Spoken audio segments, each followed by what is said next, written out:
Hello, this is Laura, our secretary. I'm not secretary, I'm vice secretary. Hi. Oh, much more good. Yeah. She's the vice boss, vice organizer. And there's Flavor, our counsellor. Favour's really nice. Do sit down, sir. Do sit down. Oh, hello, Nigel. Yeah. Nigel, I don't want to block your view. are you going to the quiz? Can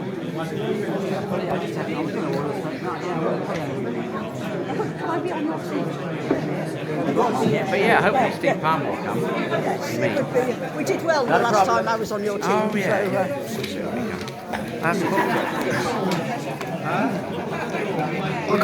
How come you're not sitting there? Flavor's there. Oh, I don't know. They've decided. I think I've got Lester on because he's on the back because he's come from the Lib Dem. Not now, but he's been a member with us for a year. But he has been a Lib Dem member, so he's come there. And Sarah's on the EC. She's a. Is that why you put him in yellow? Well, I didn't, but they put it out there. Joking. So, yeah. Well, And he's in blue. Look. Yeah, well, Richard, Dickie here. Sarah and Sarah's women's officer. Favour obviously is on the EC and Laura that's here as well, I suppose.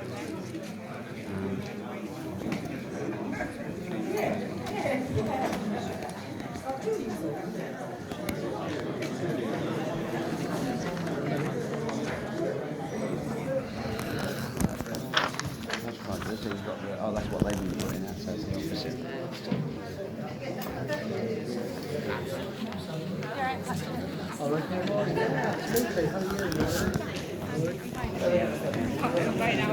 What is the... That was very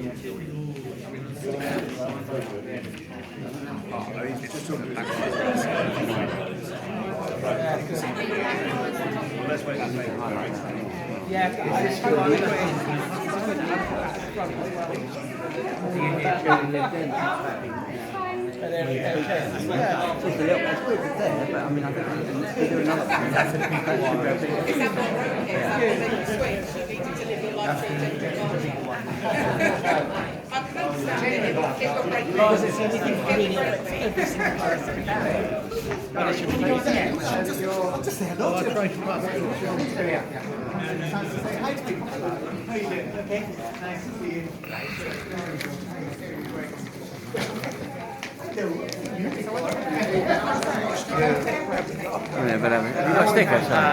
I've got a sticker on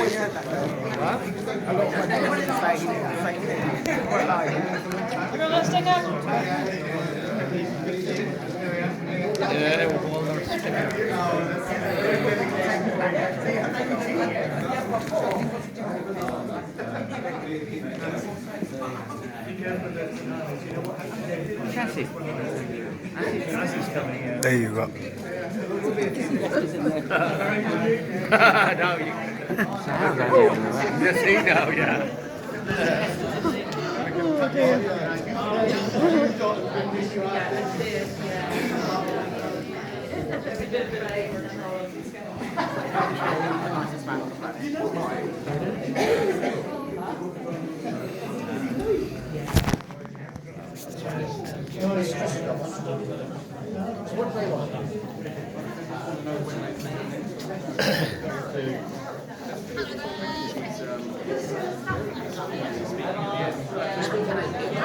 Okay, so thank you very much for coming along tonight. It doesn't seem very long since we were all here before, does it? Just over, about 2.5 years ago, I think it was, wasn't it? We were all here before. And in that campaign, we had a fantastic campaign. We got the Tory majority down from 10,000 to 2,000, and this time we're going to make it a 2,000 plus Labour majority. So,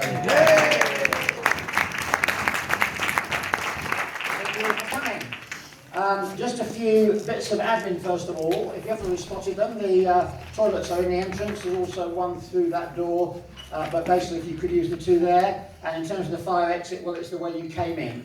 And there's another one just here as well, just round the back of this, flag here. There's a separate fire exit. In terms of the times, I'm going to try, this is time to finish at 8:30, but we have to be out of here at 9 o'clock, so we aren't already running over a bit, but I think we'll perhaps make up some time as we go along. As you can see, we've got a very interesting platform of speakers for you tonight.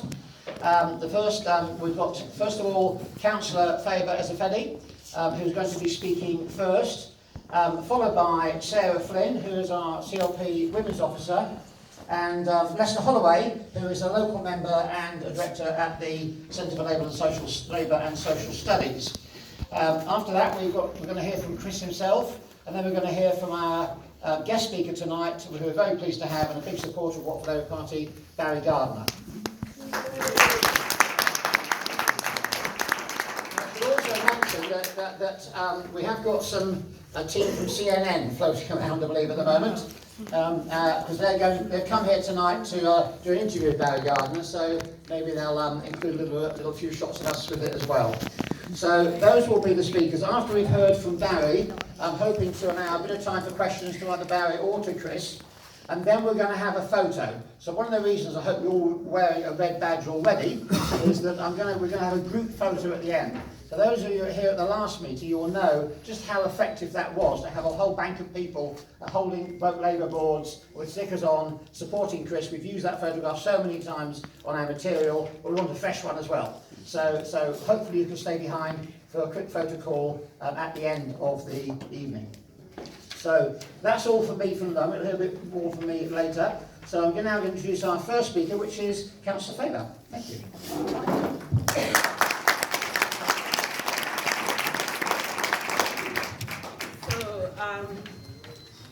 It's always a pleasure to speak in an occasion way through the lifetime. And I obviously see people at the other end to the Sure Start Centre basis. And one of the things that's really pained me over the last few years is to see the removal of the bursaries for NHS training. Watching the number of nursing students fall behind in their studies, drop out from their studies because they are having to take a lot of paid part-time work alongside the 2,500 unpaid placement hours that they have to do in order to qualify. So why is that kind of important? Mike mentioned that I've become a carer for my dad, and I want to share a little bit of his journey with you. But I want to start on a positive note, because spoiler alert, it's not all positive as we go through the next 2 minutes. It is World Kindness Day today. I'm a big believer in kindness. Kindness and compassion, I think, are so important in life. And those of us who work in or make use of, have spent time with our NHS and social care services will know that they are some of the kindest, most compassionate people you could ever wish to meet, working in difficult circumstances with insufficient resource and sometimes not getting the thanks that they deserve. I've had cause to use the NHS myself, and in respect of both of my parents a lot over the last couple of years. But this summer has brought some really sharp things into sharp focus for me. My dad's 77. Some of you have met my dad, hopefully not taken his advice at a Labour Party quiz evening. Not likely to have been right. But he's 77. He's living with early dementia and a variety of joint arthritis and physical pain issues. He went into St Albans Hospital in the summer for a 3 to 5 day stay for a knee replacement, and ended up being there for 4 weeks. He had a difficult drug reaction, hospital delirium, and no elderly care specialists available from the Trust to see him. He was ready to go home after 2 weeks. It took 10 days to get an assessment for care visits at home. 10 days he was lying in a hospital bed and he didn't need to. After that assessment person came, they said, absolutely, you need care. You need an hour in the morning, half an hour in the evening, and ideally a visit in the middle of the day too. He has type 2 diabetes, so we have to make sure that he eats properly. 10 days later, we get a phone call from social care services saying, he absolutely still needs all this care, but we haven't got anybody, so this is what we can give you. Here's a phone number for a private care agency. And my dad's quite a stubborn person. Couldn't comment on whether I've inherited from him that or not. And he discharged himself. Went home, thought, this is fine. I used to look after myself before, I'll look after myself now. 36 hours later, he's fallen, we're in A&E, we're back in Watford General. where a kind sister in the A&E department admitted him to orthopaedics so that we could have some time to make some care decisions. He's been in 7 weeks respite care in an excellent local care home, which has cost us just over £6,000. We're really fortunate enough to be able to do that. I dread to think what happens for people who've worked hard all their life and this is what they're then faced with. Untold cost alongside that is the cost to St Albans Hospital in keeping him there for 2 weeks longer than he needed to be there, the emergency readmission from Watford General for 4 days, and as I say, it was but for the kindness of a few staff in that hospital that we managed to be given the stability we needed to make the right decisions. Now, people say there's always been problems like this. Rubbish. It's the Tories, as far as I'm concerned. In the last 10 years, the administration of the coalition and then the Tory government have seen the increase of people waiting for referrals for treatment go up by 65%. The independent Nuffield Trust looked at the number of permanent, fully qualified GPs across the UK per 100,000 people. Sorry, that's a bit statty. But the bottom line is, the rate of GPs are falling faster than they have done in any time in history since the 1960s. That's happened under the Tory government. We hear a lot about the number of nurses have increased, the number of nurses joining. But you have to make account for the ones who are leaving, and you have to make account for the fact that the numbers joining are not as high as they used to be. In fact, the net increase in NHS England under this administration has been 200 nurses working in England. You take into consideration the new joiners and the people who are leaving. And that's before you get into what happens post-hospital. I was astounded to read the Local Government Association's data that suggests the entire council tax revenues that are given to local authorities are £500 million less than they are currently spending on adult and child social care services. This is at a time when the national government has cut this budget to the bone. Frankly, we cannot afford any more of this. My family can't afford it, you can't afford it. And even if it's not about us in the room, the country cannot afford it. There are only certain things that will change that. And it is time for real change. The only thing that's going to change that is a Labour government, is Chris as a Labour MP, and us taking back control of the country. So I really urge you, put your support behind Chris and work as hard as you can to get a Labour government back in charge of this country.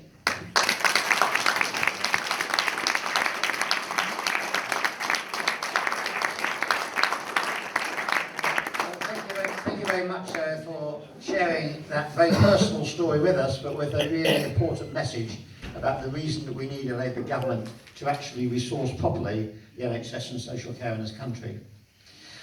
Our next speaker is Lester Holloway. I'm very pleased to welcome him as well. Lester actually has been on a journey himself, which he's going to tell us a little bit about. Lester, of course, was a member of the Labour Party, but he decided at some point that he needed to leave us, went to join the Liberal Democrats, but he came back. And we welcomed him back. So he's going to talk. Lester, I mentioned earlier on, he led Operation Black Vote at one point, and also now is a director at CLASS, the Centre for Labour and Social Studies, which you may have seen on television recently. So, Lester, over to you.